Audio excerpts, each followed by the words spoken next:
एक शिक्षक होना चाहिए जागरूक, पढ़ाकू प्रवृत्ति का चिंतक या उपरोक्त सभी। तो इसका जो राइट आंसर हो जाएगा ऑप्शन नंबर डी, उपरोक्त सभी। एक शिक्षक को जागरूक भी होना चाहिए, पढ़ाकू प्रवृत्ति का भी होना चाहिए और चिंतक भी होना चाहिए। नेक्स्ट क्वेश्चन है कि शिक्षक को किन बातों का निरीक्षण करना चाहिए?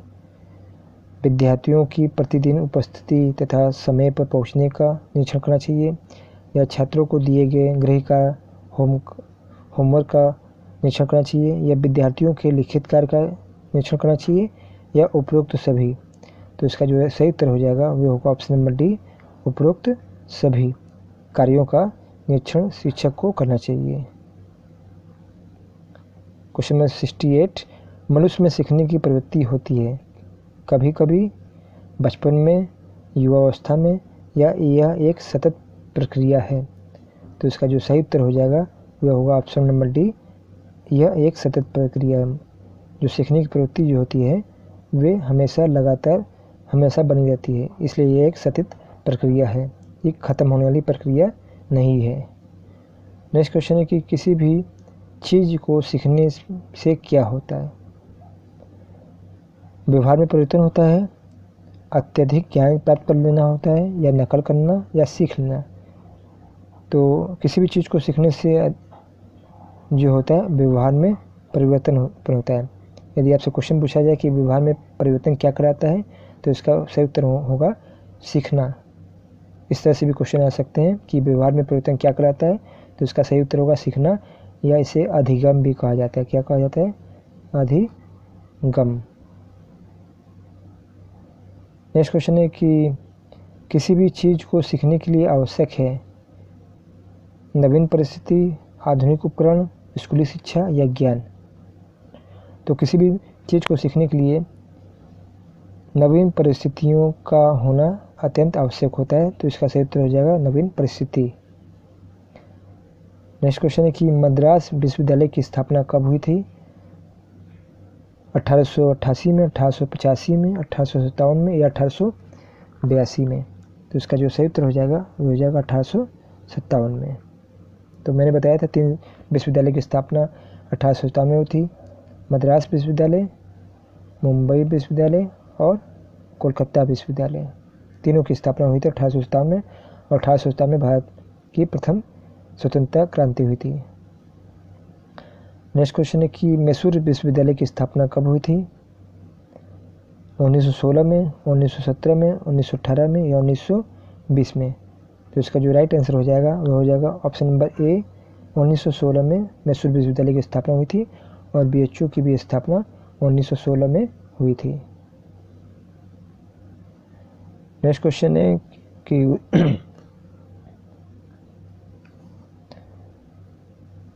उस्मानिया विश्वविद्यालय की स्थापना कब हुई? 1916 में, 1917 में, 1918 में, या 1919 में? तो इसका जो राइट आंसर हो जाएगा वह होगा 1918 में। नेक्स्ट क्वेश्चन है कि अलीगढ़ विश्वविद्यालय की स्थापना कब हुई? 1992 में, 1922 में, 1921 में, 1920 में, या 1919 में? तो इसका सही उत्तर हो जाएगा 1920 में।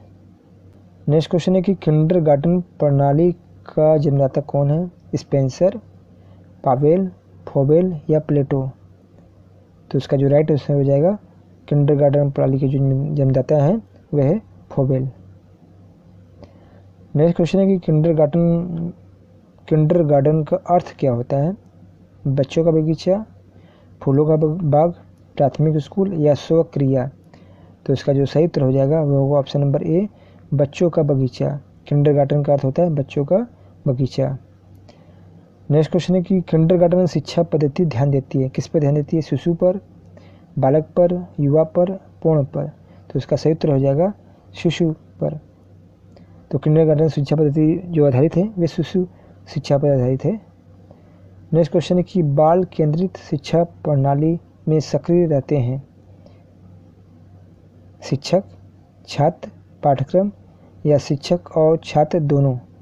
तो जो इसका सही उत्तर हो जाएगा वो होगा ऑप्शन नंबर डी, शिक्षक और छात्र दोनों बाल केंद्रित शिक्षा प्रणाली में सक्रिय रहते हैं। नेक्स्ट क्वेश्चन है कि उदाहरण देकर नियमों को सिद्ध करने की पद्धति क्या कहलाती है। ऑप्शन है आगमन विधि, निगमन विधि, अन्वेषण विधि या संश्लेषण विधि। तो निगमन विधि, इसका सही उत्तर होगा निगमन विधि। निगमन विधि के अंतर्गत उदाहरण देकर नियम को सिद्ध किया जाता है। आगमन विधि निगमन विधि की विपरीत होती है। इसमें पहले नियम आता है, उसके बाद उदाहरण को प्रस्तुत किया जाता है। नेक्स्ट क्वेश्चन है कि बाल केंद्रित शिक्षा प्रणाली की प्रणालियाँ नहीं है। देखो और कहो विधि, अक्षरबोध विधि, वाक्य विधि या सुनना विधि। तो इसका जो सही उत्तर हो जाएगा ऑप्शन नंबर डी, सुनना विधि बाल केंद्रित शिक्षा प्रणाली की विधि नहीं है, जबकि देखो और कहो विधि, अक्षरबोध विधि और वाक्य शिक्षण विधि ये बाल केंद्रित शिक्षा प्रणाली की प्रणालियाँ हैं। नेक्स्ट क्वेश्चन है कि एक अच्छे अध्यापक का गुण होता है चरित्रवान होना, प्रभावशाली होना, व्यक्तित्व या उपरोक्त सभी। तो इसका सही उत्तर हो जाएगा उपरोक्त सभी। नेक्स्ट क्वेश्चन है कि अध्यापकों को प्रशिक्षित होना चाहिए क्यों अध्यापकों को प्रशिक्षित होना चाहिए। शिक्षण विधियों के अवगत हो, बाल मनोविज्ञान से अवगत हो, समस्या समाधान में दक्ष हो या उपरोक्त सभी। तो इसका जो राइट आंसर हो जाएगा उपरोक्त सभी। उपरोक्त सभी कार्यों के लिए अध्यापक को प्रशिक्षित होना अति आवश्यक है। नेक्स्ट क्वेश्चन है कि सर्वोत्तम शिक्षा सुयोग्य शिक्षकों के अभाव में असफल हो जाती है, जबकि अच्छे शिक्षकों को सहयोग से दूसरी शिक्षा प्रणाली भी ठीक कर दी जाती है। यह कथन किसका है। ऑप्शन है हुमायूं कबीर, कोठारी आयोग, मुदालिर आयोग या राधा कृष्णन आयोग। तो इसका सही उत्तर हो जाएगा हुमायूं कबीर के अनुसार अगर सुयोग्य शिक्षक नहीं रहेगा तो शिक्षण प्रणाली असफल हो जाती है। यदि अच्छा शिक्षक रहेगा तो शिक्षण प्रणाली जो दूसरी शिक्षण प्रणाली भी है वे ठीक हो जाएगी। तो ये हुमायूं कबीर का कथन है। 34 क्वेश्चन नंबर, दिल्ली विश्वविद्यालय की स्थापना कब हुई। 1910 में, 1911 में, 1921 में या 1922 में। तो इसका राइट आंसर हो जाएगा ऑप्शन नंबर डी, 1922 में दिल्ली विश्वविद्यालय की स्थापना हुई थी। नेक्स्ट क्वेश्चन है कि राजस्थान विश्वविद्यालय की स्थापना कब हुई। तो इसका सही उत्तर हो जाएगा ऑप्शन नंबर 1947 स्वतंत्रता के समय राजस्थान विश्वविद्यालय की स्थापना हुई। नेक्स्ट क्वेश्चन है कि केरल विश्वविद्यालय की स्थापना कब हुई।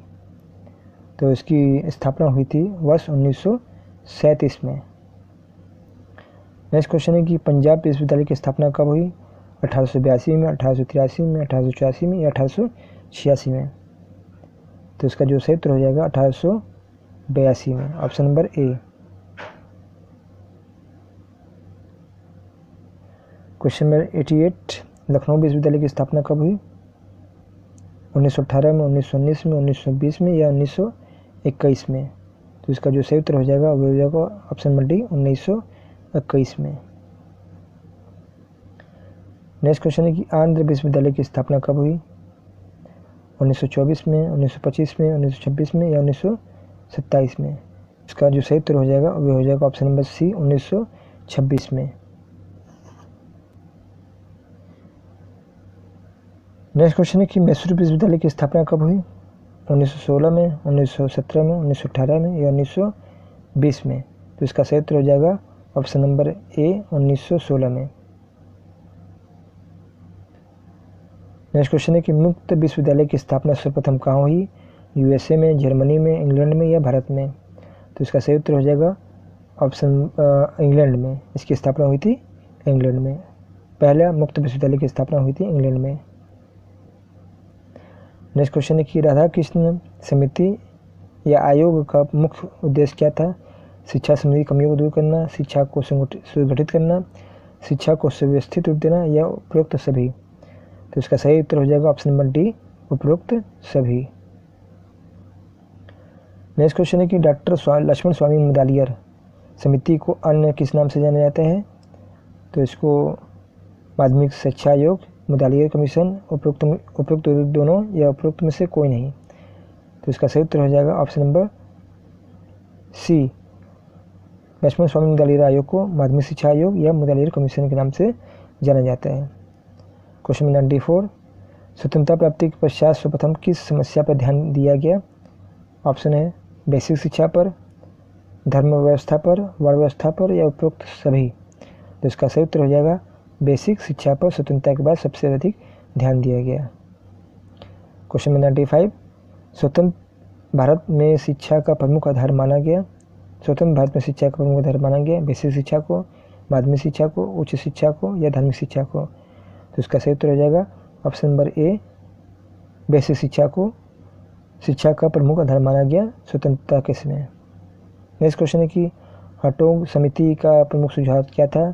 स्कूलों की संख्या में वृद्धि करना, स्कूलों की गुणवत्ता में वृद्धि की उन्नति करना या सभी या उक्त में से कोई नहीं। तो इसका सही उत्तर हो जाएगा ऑप्शन नंबर सी, उक्त सभी।